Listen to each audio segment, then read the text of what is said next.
Mesdames et messieurs, bonjour chers frères et sœurs, bonjour.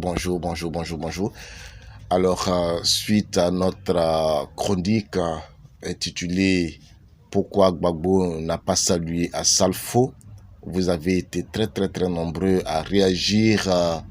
Oui, vraiment, je suis émerveillé par l'intérêt que vous avez accordé véritablement à cet élément. Que vraiment le Seigneur vous bénisse. J'ai pris tous les conseils à ceux qui m'ont donné des conseils par rapport à l'orientation méthodologique, ceux qui ont donné des avis par rapport au contenu, ceux qui ont approuvé, ceux qui n'ont pas approuvé aussi. Tout ça, c'est bon pour la suite. Mais parmi les personnes qui ont réagi, vous avez été nombreux et je voulais véritablement faire une part belle pour Monsieur Lekadou Gérard. Lui, il m'a donné un message en inbox et quand j'ai fini de lire le message, il m'a fait couler un peu de larmes, ça m'a beaucoup touché et j'ai voulu partager ça avec vous. J'aimerais que vous écoutiez ce qu'il dit, Monsieur Lekadou Gérard. Merci David, petit frère, pour tes analyses profondes, dignes d'un grand intellectuel dans ce magma bouillonnant où beaucoup de dits intellectuels ont démissionné de leurs obligations, de leurs responsabilités dans le ciel déjà brumeux de notre pays, la Côte d'Ivoire. Oui, beaucoup, en vérité, par vacuité, petitesse, légèreté, faiblesse intrinsèque, faisant le choix de la facilité, de la ripaille, de la bombance avec le pouvoir jetant de l'eau, conscience, dignité. J'ai mal aux dits intellectuels de mon pays, j'ai mal. Le professeur, philosophe, anthropologue émérite Dédi Seri les traite de bagouzous ou sorciers intellectuels. Oui, Laurent Gbagbo au pouvoir a été un levier, un appui, un ressort, une grande aide pour beaucoup dans toutes les couches sociales, sociétales, dans tous les milieux avec des milliers de témoignages vivants de vivants.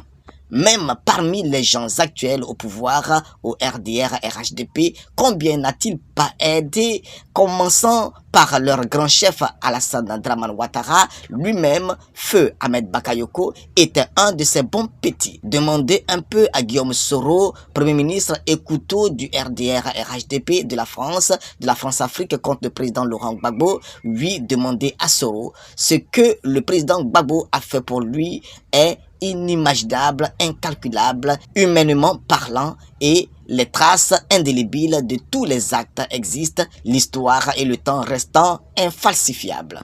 Toujours le célèbre Goliador, référence mondiale Drogba Tebeli Didier, l'enfant de Niaprayo et de la Côte d'Ivoire qui a tant fait pour la Côte d'Ivoire, a été découvert et propulsé au temps du président Laurent Gbagbo. 2004 et en 2006, première participation à la Coupe du Monde de la Côte d'Ivoire. Oui, Drogba et tout le rayonnement mondial pour la Côte d'Ivoire jusqu'aujourd'hui en 2022. Gbagbo Laurent. La liste des bienfaits du président Gbagbo pendant toute sa gouvernance où il était farouchement combattu peut faire un livre de 1000 pages avec un esprit hautement patriotique et humain.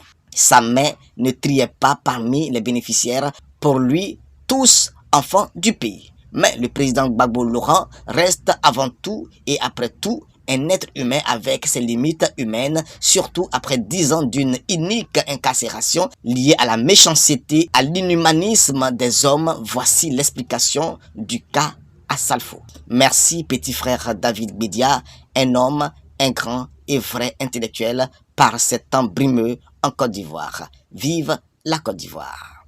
Merci beaucoup, cher grand frère. Merci à Gérard Lekadou pour cette marque de sympathie, pour notre analyse.